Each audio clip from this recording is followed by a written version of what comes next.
Soyez les bienvenus dans ce temple, habitués sous le genre de passage, auditeurs fidèles ou occasionnels, car en Jésus-Christ, il n'y a plus d'étrangers ni de gens du dehors, mais nous sommes tous concitoyens des saints gens de la maison de Dieu.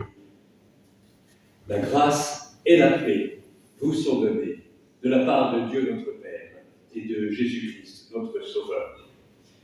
Levons-nous pour invoquer le Seigneur.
Et nous restons debout pour célébrer, pour louer l'Éternel avec ces quelques versets du psaume 19.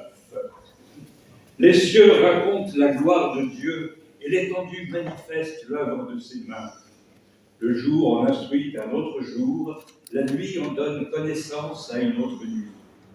Ce n'est pas un langage, ce ne sont pas des paroles dont le son ne soit point entendu. Leur retentissement parcourt toute la terre, leurs accents vont aux extrémités du monde. Et pour poursuivre notre louange, je vous propose de chanter le psaume 24, oui, et les strophes 1, 4 et 6. Ça, c'est juste pour tester, si vous faites attention, au numéro de son.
Oui, nous sommes concitoyens des saints, mais simultanément pécheurs.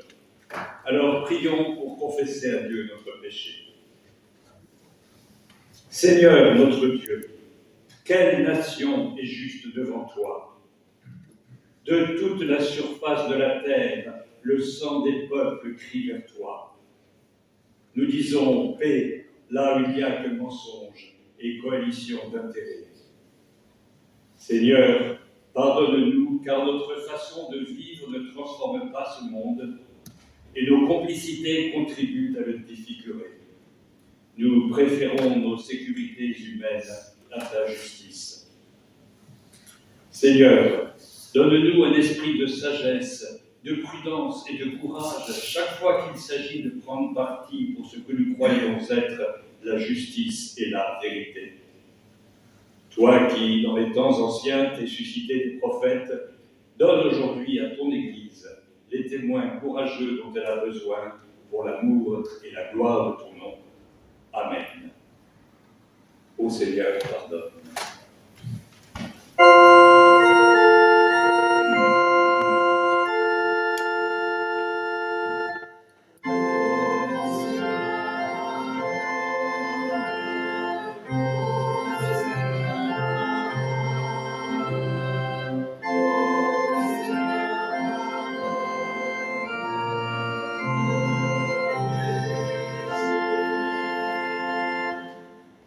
Je vous invite à vous lever pour entendre les promesses de grâce. Et voici ce que l'apôtre Paul écrit aux Éphésiens.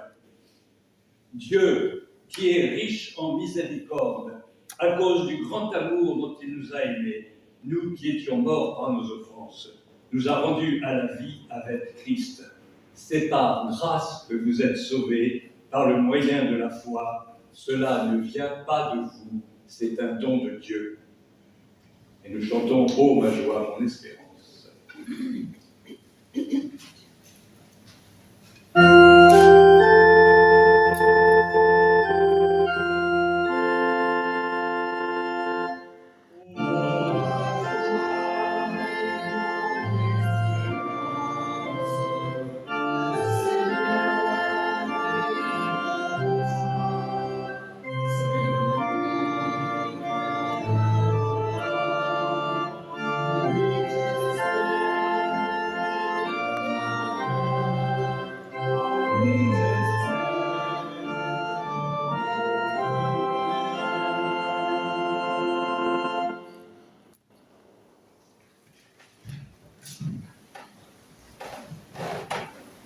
Et voici comment Dieu nous demande et nous donne la force de vivre.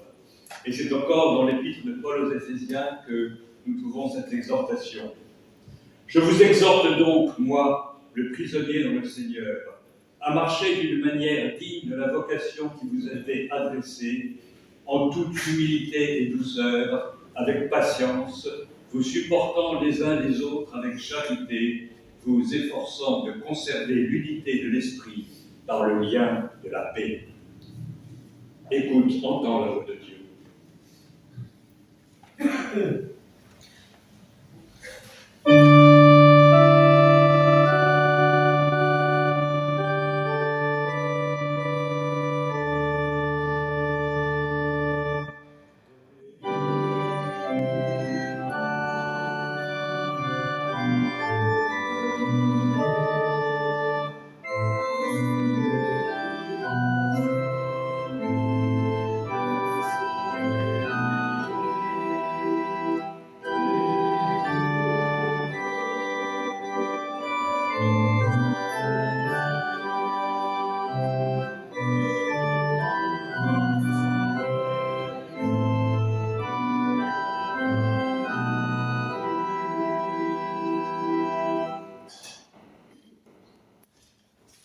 Et nous prions, avant d'ouvrir les Écritures, avec cette prière de Michel Wagner. Seigneur, toi qui as parlé face à face avec Moïse, toi qui fis crier et pleurer les prophètes, toi qui t'es révélé à Élie dans le bruissement d'un souffle fragile, toi qui as fait jaillir les psaumes de ton peuple et murmurer la sagesse des proverbes, Dieu vivant, qui a mis le Magnificat dans la bouche de la petite Marie et la confession du Christ dans celle de Pierre. Toi qui as prononcé ta parole comme une parole humaine dans la vie de ton Fils, par ton esprit, rends-les vivantes en cette heure ces paroles pour qu'elles nous deviennent ta parole. Amen. Et je vais lire le texte proposé pour aujourd'hui par notre lectionnaire. Vous savez qu'il reprend les textes du Saint Romain, par souci de communion avec nos frères catholiques. Et ça commence donc par le proverbe 31, dont je vais lire un assez long extrait, les versets 1 à 33. C'est un peu long, mais je trouve qu'il convient si bien à mon ménage, vous verrez. Qui trouvera une femme de valeur?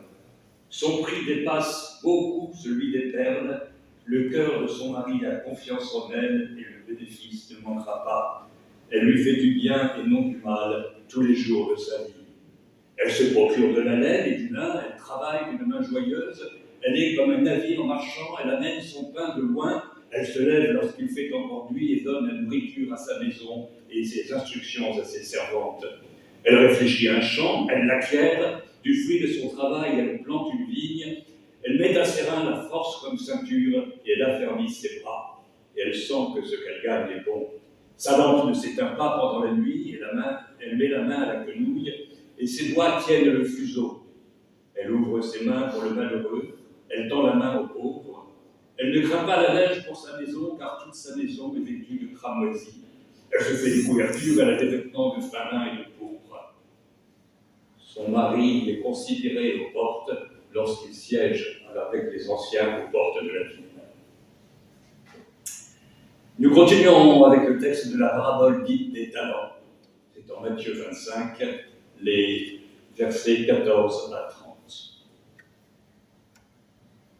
En effet, il en va comme d'un homme qui, partant en voyage, appela ses serviteurs et leur confia ses biens.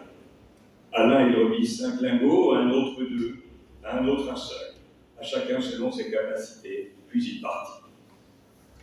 Aussitôt, celui qui avait reçu les 5 lingots s'en alla les faire valoir et en gagna 5 autres.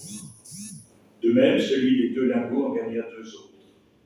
Mais celui qui n'en avait reçu qu'un s'en alla creuser un trou dans la terre et y cacha l'argent de son maître. Longtemps après, arrive le maître de ses serviteurs et il règle ses comptes avec eux. Celui qui avait reçu les 5 lingots s'avance et en présente 5 autres en disant « Maître, tu m'avais confié 5 lingots, en voici 5 autres lingots que j'ai gagnés. » Son maître lui dit « C'est bien, bon et fidèle serviteur, tu as été fidèle en peu de choses, sur beaucoup je t'établirai, viens te réjouir avec ton maître. » Celui des 2 lingots s'avança à son tour et dit « Maître, tu m'avais confié 2 lingots, voici 2 autres lingots que j'ai gagnés. » Son maître lui dit « C'est bien, bon et fidèle serviteur, tu as été fidèle en peu de choses, sur beaucoup je t'établirai, viens te réjouir avec ton maître. » S'avançant à son tour, celui qui avait reçu un seul lingot dit « Maître, je savais que tu es un homme dur, tu moissonnes où tu n'as pas semé, tu ramasses où tu n'as pas répandu. Par peur, je suis allé cacher ton lingot dans la terre, le voici, tu as ton bien. » Mais son maître lui répondit « Mauvais serviteur timoré, tu savais que je moissonne où je n'ai pas semé, que je ramasse où je n'ai rien répandu. Il te fallait donc placer mon argent chez les banquiers. À mon retour, je vais retrouver mon bien avec un intérêt. Retirez-lui donc ce lingot et donnez-le à celui qui a les 10 lingots. Car à tout homme qui a, on donnera et il sera dans la surabondance. Mais à celui qui n'a pas, même ce qu'il a lui sera retiré. Quant à ce serviteur en rien, jetez-le dans les ténèbres du dehors. Là seront les pleurs et les grincements de dents. Et enfin, dans le premier épître aux Thessaloniciens, chapitre 5, les versets 1 à 6. Pour ce qui est des temps et des moments, vous n'avez pas besoin, frères, qu'on vous en écrive. Car vous savez vous-même parfaitement que le jour du Seigneur viendra comme un voleur dans la nuit. Quand les hommes diront paix et sécurité, c'est alors que soudainement la ruine fondra sur eux comme les douleurs sur la femme enceinte et ils n'échapperont point. Mais vous, frères, vous n'êtes pas dans les ténèbres pour que ce jour vous surprenne comme un voleur. Vous êtes tous fils de la lumière et fils du jour. Nous ne sommes pas de la nuit ni des ténèbres. Ne dormons donc pas comme les autres, mais veillons et soyons sobres.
Car à tout homme qui a, on donnera, et il sera dans la surabondance, mais à celui qui n'a pas, même ce qu'il a lui sera retiré.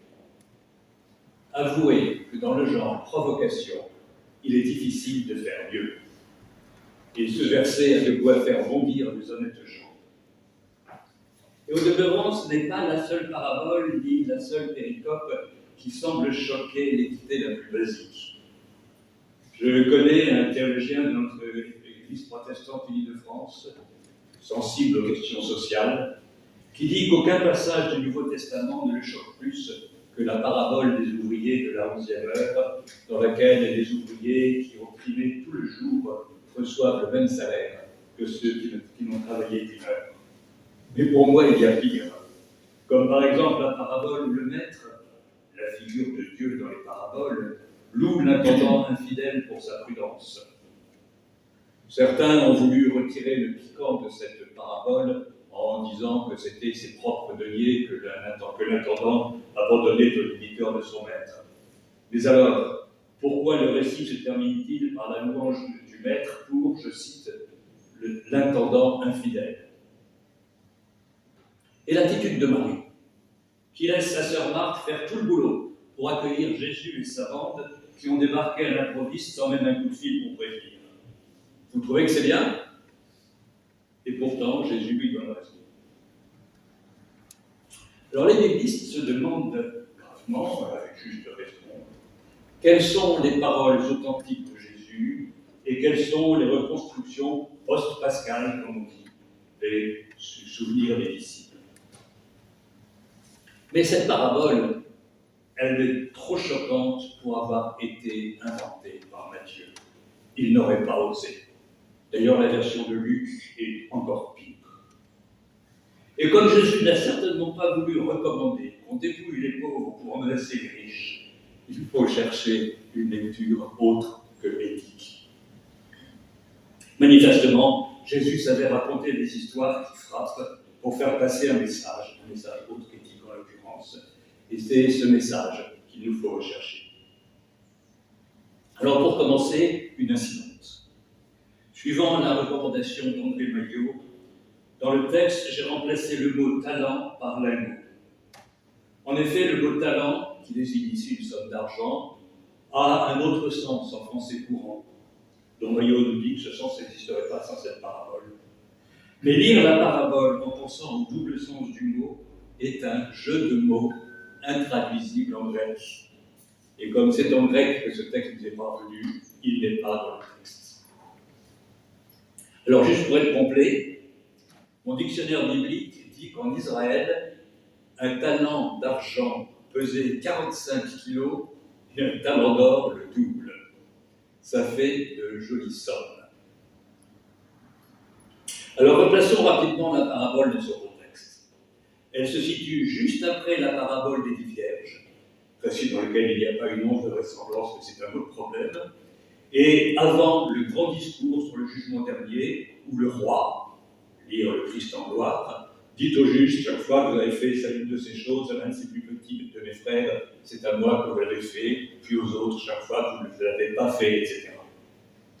Et les juridis du XIIIe siècle, qui ont divisé la Bible en chapitres, ont mis ces 3 chapitres, du grand discours eschatologique, ces 3 grands discours dans le même chapitre. Alors, si j'ai dit ma conviction que le récit est bien une parole authentique de Jésus, je ne suis pas sûr qu'il ait enchaîné ces 3 histoires. Vous savez que Matthieu a regroupé les enseignements de Jésus en 5 grands discours, depuis le sermon sur la montagne, les chapitres 5 à 7, jusqu'au discours eschatologique, dont cette parabole est tirée.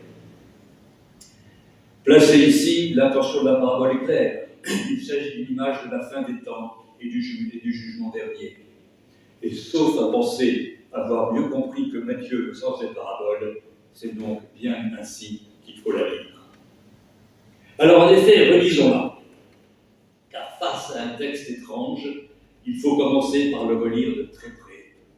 Ce que j'ai fait avec l'aide de quelques bons auteurs et de mon logiciel biblique. Voici donc que le Maître, figure de Jésus lui-même dans ce discours, part en voyage. Mais le mot grec qui est là, apodéméo, veut dire voyager très loin, à l'étranger. Le Maître ne reste pas à proximité pour surveiller ce que ses serviteurs font de ses biens. Jésus annonce qu'il se retirera pour de bon et que la gestion du monde est désormais l'affaire de ses serviteurs, vous et moi. Ensuite vient ce qui est pour moi une grande ambiguïté de cette parabole. Le Maître partant au loin confie ses biens à ses serviteurs. D'autres traductions écrivent « renie ses biens ». Est-ce un mandat de gestion provisoire ou un don définitif? Le verbe grec qui est là, paradidomie, peut avoir les 2 sens, et beaucoup d'autres encore, comme abandonner, par exemple, d'après mon dictionnaire. Et vous m'accorderez que ce n'est pas la même chose. Or, la suite de la parabole tente à accréditer un mandat de gestion provisoire, notamment la remarque du Maître « j'aurais recouvré mon bien avec un intérêt », mais le dénouement dit le contraire. Retirez-lui donc son lingot et donnez-le à celui qui a les 10 lingots, car à tout homme qui a, on donnera, et il sera dans la surabondance. Alors, il les a, ces 10 lingots, voire ces 11, ce qui le met dans la surabondance, ou sont-ils à rendre au Maître? Bon, j'ai noté que la parabole précédente a été un récit d'une invraisemblance quasi caricaturale. Celle-ci comporte ces ambiguïtés qui sont sans doute significatives. Je reviendrai dessus. Et je poursuis ma lecture et mes interrogations.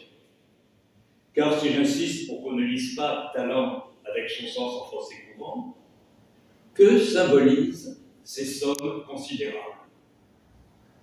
André Maillot suggère que c'est ce que Jésus seul peut donner et qu'il avait en propre.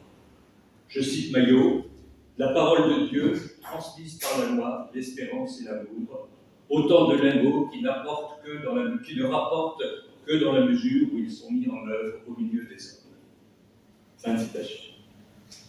Et pour continuer avec mes théologiens préférés, ceux qui écrivent pour les non-théologiens comme moi, Élian Cuvillier indique que c'est ce dont les serviteurs doivent vivre. Et ces 2 interprétations se complètent assez harmonieusement. Tous n'en ont pas besoin d'autant pour vivre, mais chacun a reçu ce qui est nécessaire et bon pour lui. Alors je continue la lecture. Les 2 premiers serviteurs font valoir leur lingot. Et à nouveau, le mot grec ergazomé peut avoir plusieurs sens. Faire valoir, mais aussi travailler, commercer, faire faire. Et je ne vois pas d'autre façon d'éclairer le sens de ce faire valoir qu'en me référant à la fin de la parabole. Et le Maître dit au 3e serviteur qu'il aurait dû, je cite, « placer mon argent chez les banquiers, afin qu'il reçoive un intérêt. » Et là, aucune ambiguïté, le mot pour banquier qui est là, trapézites, désigne bien les banquiers, ceux qui versent un intérêt sur les dépôts. Surprise ici. Pas question de travailler. On s'attendait à avoir évoqué l'achat d'une ville, la construction d'une tour pour une récolte future, comme la femme du proverbe, ou quelque vrai travail. Non, juste un dépôt en banque, et apparemment non risqué pour faire référence à la théorie financière contemporaine. Ainsi, cette parabole n'est en rien une apologie du travail. Et c'est pourquoi je dis que lui associer le proverbe 31 est un contresens. Mais ce proverbe est si beau. Retenons cela. Ce qui fait des uns de bons et fidèles serviteurs, et de l'autre un mauvais serviteur, ce n'est pas le travail qu'ils ont fait ou pas fait. C'est juste le souci de faire fructifier ce qu'ils ont reçu en dépôt.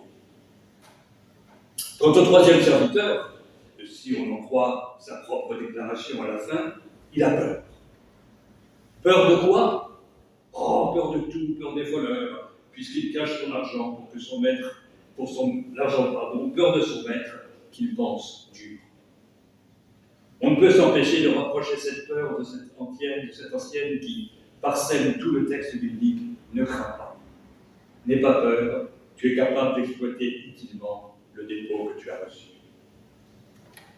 Alors, continuons notre lecture. Le maître revient longtemps après. Ce retour du maître est évidemment une annonce du retour de Jésus en gloire, la parousie en jargon théologique. Mais elle se situe longtemps après. Dans d'autres passages, les évangélistes citent Jésus annonçant un retour prochain. Et c'est clairement ce qu'avait compris la première Église, les apôtres et Paul lui-même. Ici, Jésus dit le contraire. Et c'est bien parce que c'est ce qu'avait cru comprendre la première Église qu'on peut penser que les propos de retour proche prêtés à Jésus sont une construction a posteriori, le souvenir des disciples. Notre parabole, dont l'authenticité me paraît infiniment vraisemblable, dit le contraire. Et puis le maître règle ses comptes avec ses serviteurs, dit la traduction que j'ai utilisée, c'était la tome. Aïe aïe aïe. Encore une expression qui a pris un sens particulier en français, règle ses comptes. On pourrait simplement dire qu'il fait ses comptes, ou plutôt que ses serviteurs et lui font les comptes ensemble. Et Maillot, toujours lui, évoque ici le chant d'Ésaïe, au 5e chapitre sur la vigne. Le chanteur a planté une vigne, image d'Israël, sur un coteau fertile, en espérant qu'elle donnerait du fruit. Il revient les chercher. Voici donc les deux premiers serviteurs qui s'avancent. Ils présentent au maître les lingots qu'ils avaient reçus, augmentés des intérêts qu'ils ont produits, sans aucun effort. Ils présentent. Le verbe utilisé ici est prospero, et ça ne veut dire que très accessoirement rendre. Normalement, c'est bien offrir ou présenter. Ceci pour conforter l'ambiguïté que je mentionnais à propos du verbe confier ou remettre au début de la parabole. Alors, rendent-ils l'argent, comme la réaction du maître au troisième serviteur le fait penser, ou cet argent leur est-il définitivement acquis, comme la chute le laisse entendre? Ce qui serait logique avec l'interprétation que nous avons faite des lingots. Alors sans doute l'ambiguïté est précieuse. L'interprétation rendre est plus logique avec l'histoire, mais celle que j'attribue à la chute, où les serviteurs gardent tout, donne plus de poids à la parabole. La réaction du maître, invitant les bons et fidèles serviteurs à entrer dans la joie de leur maître, selon une autre traduction, serait bien emphatique s'il s'agissait juste de quelques sous, ou même de beaucoup de sous. Mais elle est cohérente avec l'interprétation eschatologique. Nous sommes dans une annonce du royaume de la fin des temps. D'ailleurs, le mot traduit par fidèle, bon et fidèle serviteur, c'est pistos, qui veut dire croyant. Quant au troisième serviteur, le fait qu'il ait reçu moins que les autres ne semble guère entrer en ligne de compte. Il explique son comportement timoré par la peur que lui inspire son maître qu'il pense dur. Et le maître ne me détrompe pas. Il agit envers le serviteur selon l'image que celui-ci s'est faite de son maître.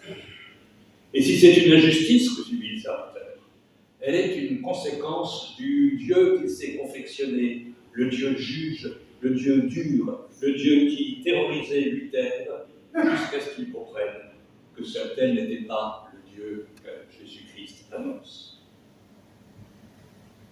Alors, arrivé au terme de notre lecture, quel message nous reste-t-il? Ni une image des talents humains, ni une apologie du travail, ni une menace si nous n'agissons pas bien. Non que les talents, alors au sens ordinaire maintenant, non que les talents que nous avons reçus ne mériteraient pas d'être exploités. Dieu n'interdit pas aux musiciens de faire de la musique, de composer, aux littéraires d'écrire, aux mathématiciens de faire des mathématiques, à l'artisan habile de ses mains de faire du bel ouvrage. Mais ce n'est pas l'objet de cette parole. Non que Dieu ne veuille pas qu'on travaille pour exploiter les 10 talents, qu'on se donne du mal pour nourrir et élever sa famille, comme la femme du proverbe. Mais ce n'est pas l'objet de cette parole. Non même qu'il n'y ait pas de jugement de nos actes. Je me souviens d'une prédication du pasteur Ulrich Rosenweinel ici même, qui expliquait que l'existence d'un jugement est une bonne nouvelle. Et ce n'est pas parce qu'il y aura jugement que nous serons dans une logique de rétribution. Mais ça, c'est l'objet de la suite du chapitre. Ce n'est pas vraiment l'objet de cette parole. Alors, l'autre texte proposé par notre lectionnaire, pour accompagner celui-ci dans la première épître aux Thessaloniciens, évoque la nécessité de veiller face à l'incertitude sur l'heure de la parousie. Mais c'est plutôt l'objet de la parabole précédente, la parabole des 10 vierges. Le message que je crois discerner est une ardente invitation à vivre de la confiance que Dieu me fait en me laissant sa parole et son amour et en se retirant des affaires du monde pour un temps. Car face aux atrocités dont nous avons été abreuvés ces temps derniers, qui ne sont pas nécessairement les derniers temps pour autant, comment les attribuer au bon vouloir d'un Dieu tout-puissant qui manipulerait le monde comme un moniteur de marionnettes avec ses fils? Alors, si, comme je le disais en commençant, une lecture éthique est impossible, une lecture croyante reste possible. Le Dieu de Jésus-Christ est un Dieu aimant, qui nous appelle à vivre de son trésor, son amour. Et ceci ne peut pas aller sans conséquences éthiques concrètes. Dirais-je que j'aime mon frère, mais que je ne souhaite pas me mobiliser pour lui? Dirais-je que j'aime les gamins migrants qui ont échoué au campanile de près du lac après les terribles tribulations que nous savons, que leur devenir n'est pas mon problème? Si nous aimons, car Dieu nous a confié son trésor d'amour, alors agissons en conséquence et nous pourrons entendre en nous-mêmes les paroles promises. C'est bien, bon et fidèle serviteur, tu as été fidèle en peu de choses, sur beaucoup je t'établirai. Viens te réjouir dans la joie de ton maître. Amen.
vous lever pour chanter le cantique 4508, les 3 premières phrases sur Annel Haim.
Alors, c'est maintenant le moment des annonces. Et encore, j'en ai discuté avec votre président tout à l'heure. S'il y avait un conseil presbytéral de phase d'annonce, ce serait parfait. Alors, pour ce que je sais, si je ne dis pas de bêtises, jeudi, il y a l'étude biblique sur Matthieu au Saint-Angès à 14h30. C'est correct? Oui, c'est correct. Qu'est-ce qu'il y a d'autre à annoncer? Il a annoncé que je prends les commandes pour les couronnes de l'Avent à l'issue du culte. C'est pour la fête de l'église en décembre. Il faut nous s'inscrire ici, si on participe des autres qui viennent, ou envoyer, ça sera marqué dans notre nouveau. Alors, je ne sais pas si j'ai entendu, parce que Heidi est plus timide, encore plus timide que moi. C'est pour les inscriptions pour la fête de la paroisse, voilà. Le 17 décembre. C'est très important de s'inscrire avant le 10, je crois, décembre, parce que c'est notre chef Emmanuel qui nous fait un excellent repas et on a besoin de savoir combien nous sommes. Voilà. Et on va le répéter tous les dimanches et sur tous les bulletins. Et c'est Eddy qui va prendre les inscriptions sur son portable. Voilà. On a donné le numéro. Voilà. Par contre, je les inscris ici. Oui. Depuis l'État, il y a marqué le numéro de mon portable et le numéro et mon adresse email. Alors, je voudrais, Comme d'habitude, n'appelez pas, mais envoyez plutôt un SMS ou un message sur Internet, parce que comme ça, je peux mieux le marquer, parce que si je suis en train de promener des chiens, j'aurai du mal à vous écouter. Voilà, donc une messagerie écrite, que ce soit SMS ou un mail. Oui, mais surtout s'inscrire rapidement avant le 10. Voilà, c'est surtout ça. Là, il y en a encore un peu de temps quand même. Mais il n'y a pas beaucoup de temps. Non, c'est bientôt le 10 décembre. Autres annonces dans la communauté? Oui. C'est signalé que la semaine prochaine, le culte n'est pas le dimanche, mais le samedi. Nous sommes le 19, donc 19 et 7, 27, 6. Donc effectivement, c'est le 25, le culte de la semaine prochaine, et le 25 à 18h. Le 27? Le samedi soir, ici. Voilà. Et il y aura réunion des amis de la chapelle à 17h. Ah oui, merci Sylvie. Le culte est à 18h, mais l'Assemblée générale des amis de la chapelle Victoria est à 17h, une heure avant. Le conseil d'administration est à renouveler, donc il est important que vous veniez et que vous portiez candidat au conseil d'administration le cas échéant. On a besoin de bras pour nous aider, même si notre présidente a dit qu'elle acceptait de repiquer au jus si on le lui demandait gentiment. Voilà. Est-ce que c'est ici ou à la salle? Non, ici. Oui, ici, il faudra qu'on veille à mettre le chauffage un peu plus tôt. Voilà. Autres annonces? Il n'y a pas un concert caritatif bientôt, non? Le 3 décembre. Ah, si, le 3 décembre quand même, oui. Concert caritatif ici le 3 décembre. Je ne sais plus qui c'est. C'est Ah oui, c'est les voix du milieu. Ah oui, un magnifique concert. Oui. Concert caritatif au profit de l'association aidée. Jean-Marc n'est pas là pour vous donner des nouvelles de l'association aidée. Vous savez qu'il est sorti de l'hôpital, mais il marche encore avec difficulté et avec une canne qu'il a appelée difficulté. Non, pardon, c'est moi qui fais un beau jeu de mots. Mais voilà, il est de nouveau actif. Il était présent dans le conseil d'administration la semaine dernière. On a récupéré notre président aidé et l'association continue à fonctionner. Elle fera de la seconde cette année, mais bon, c'est pas grave. Il y a eu beaucoup de drames, c'est pour ça. C'est pas un très gros souci. Voilà. Moi, je remercie Lotta Anderson, qui a tenu l'orgue et le piano. Merci Lotta. Et c'est maintenant le moment de l'offrande, l'occasion de témoigner de votre intérêt pour l'Église.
Unissons-nous dans la prière d'intercession. Répands, Seigneur, ta lumière sur tous ceux qui, dans la nuit du doute ou du découragement, te cherchent sans pouvoir te nommer. En ce temps où les guerres résonnent de tous côtés, toi, le prince de la paix, suscite entre les hommes et chez leurs dirigeants le désir d'instaurer une paix juste et durable. Fais de nous des semeurs de paix, des artisans de justice. Fais de notre vie, de notre pays, une terre d'accueil qui honore ta création. espérance de tous ceux qui souffrent, nous te confions les grands malades et tous ceux qui, pour quelque raison, se sentent tristes, délaissés ou méprisés. Reçois nos prières, Seigneur, nous te le demandons par ton Fils, Jésus-Christ, notre Seigneur. Amen. Et je vous invite à vous lever pour chanter les 3 strophes du cantique 44 des retenues. La mère de Bach, je vous prie.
C'est notre joie de te célébrer, ô Dieu notre Père, pour ce monde que tu as créé si beau et que tu gardes à travers ses douleurs, jusqu'au jour où, selon ta promesse, viendra ton royaume. C'est notre joie de te célébrer pour ton Fils Jésus-Christ, notre Seigneur, né de notre chair, baptisé, tenté, transfiguré, condamné, crucifié, ressuscité d'entre les morts, élevé dans la gloire. C'est notre joie de te célébrer pour ton souffle de vie, l'esprit d'adoption qui nous apprend à te dire Père, qui exorcise nos peurs et illumine notre foi. Avec les cieux et la terre, avec la multitude de ton peuple, par tous les temps et par tous les lieux, nous célébrons ton nom et nous chantons « Saint est le Seigneur, Saint, Saint, Saint ».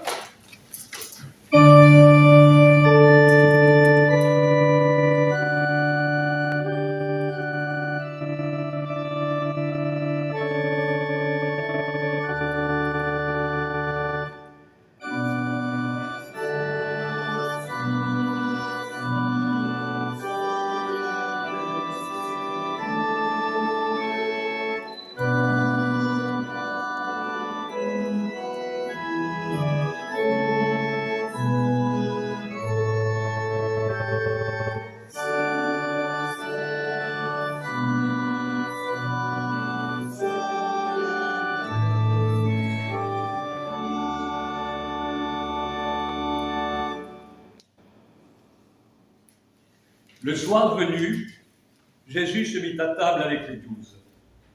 Pendant le repas, il prit du pain et après avoir rendu grâce, il le rompit et le leur donna en disant « Prenez, mangez, ceci est mon corps. » Ayant aussi pris la coupe et rendu grâce, Il la leur donna en disant « Buvez-en tous, car ceci est mon sang, le sang de l'alliance qui est répandu pour la multitude, pour le pardon des péchés.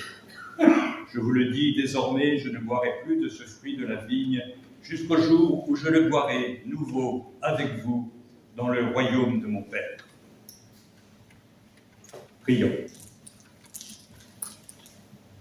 Père, au moment de nous approcher de cette table, nous faisons mémoire des paroles et des gestes de Jésus-Christ, de sa mort, de sa résurrection, et nous attendons son retour.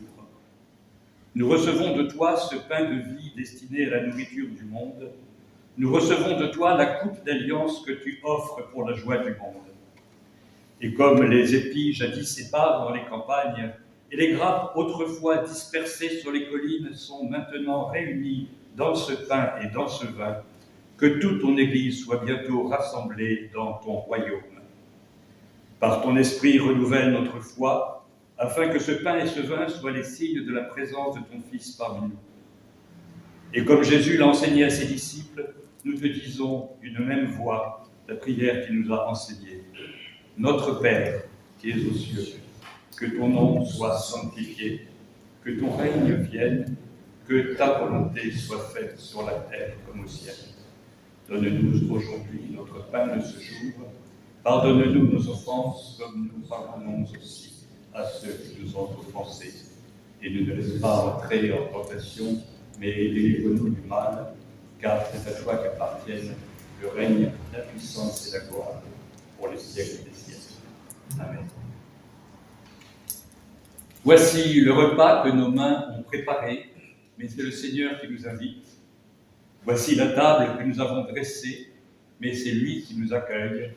Voici la joie que nous avons désirée, mais que lui-même nous donne. C'est ici le repas du Seigneur et non d'une Église particulière. Tous ceux qui reconnaissent en Jésus-Christ le Seigneur sont invités. Vous pouvez former un cercle autour de la table.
Le pain que nous rompons est communion au corps de notre Seigneur Jésus-Christ, qui a été rompu pour nous.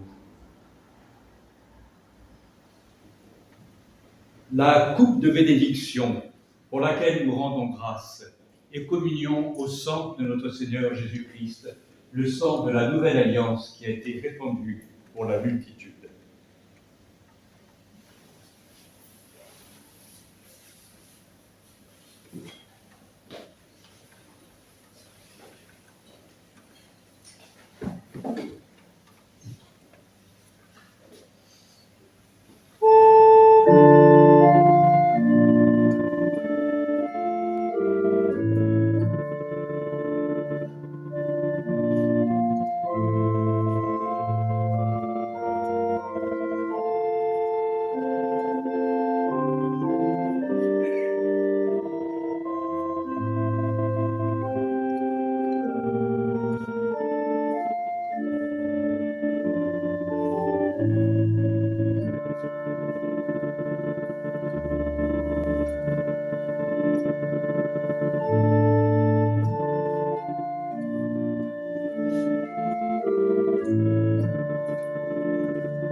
Nous te remercions, Père, pour le repas que nous avons pris ensemble. Accorde-nous de vivre de cette nourriture, de te célébrer toujours avec joie et d'être ainsi témoins de Jésus-Christ. Amen. Et alors, je ne vous ai pas recommandé de prendre vos feuilles de spontané. Alors, on va retourner à la classe pour chanter le spontané qui ne sera pas très spontané, la paix du Seigneur.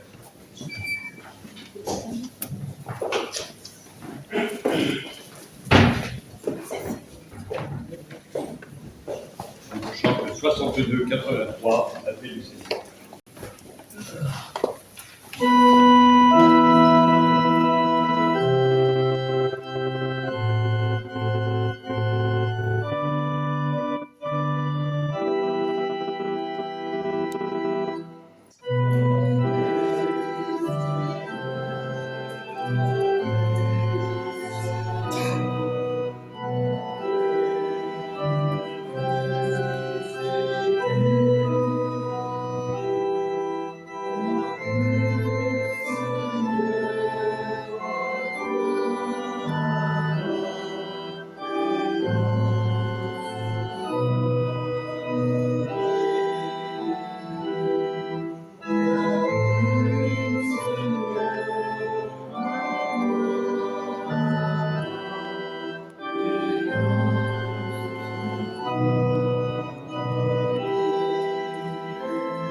Les Éphésiens.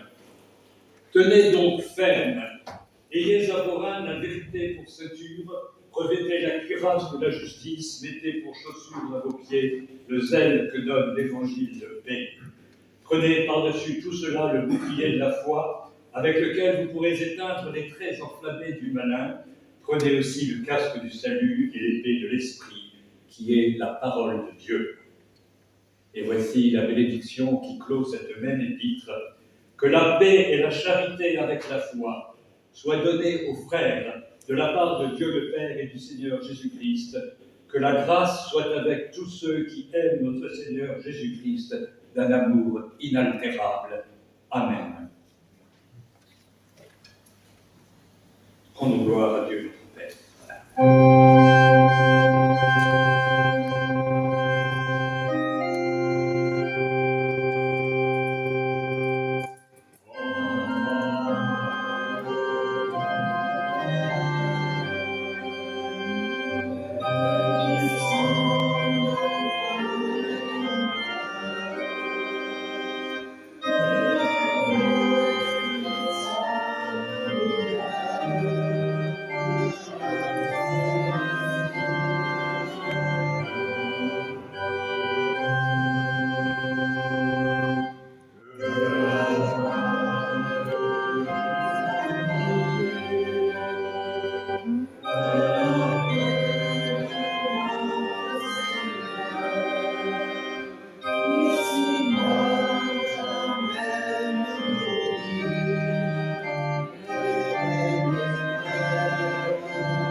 Bon dimanche, et n'oubliez pas, si vous voulez commander des couronnes, c'est moi qui prends vos commandes.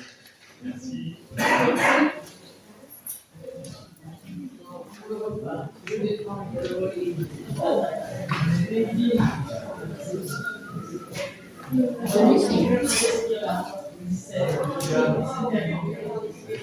D'accord.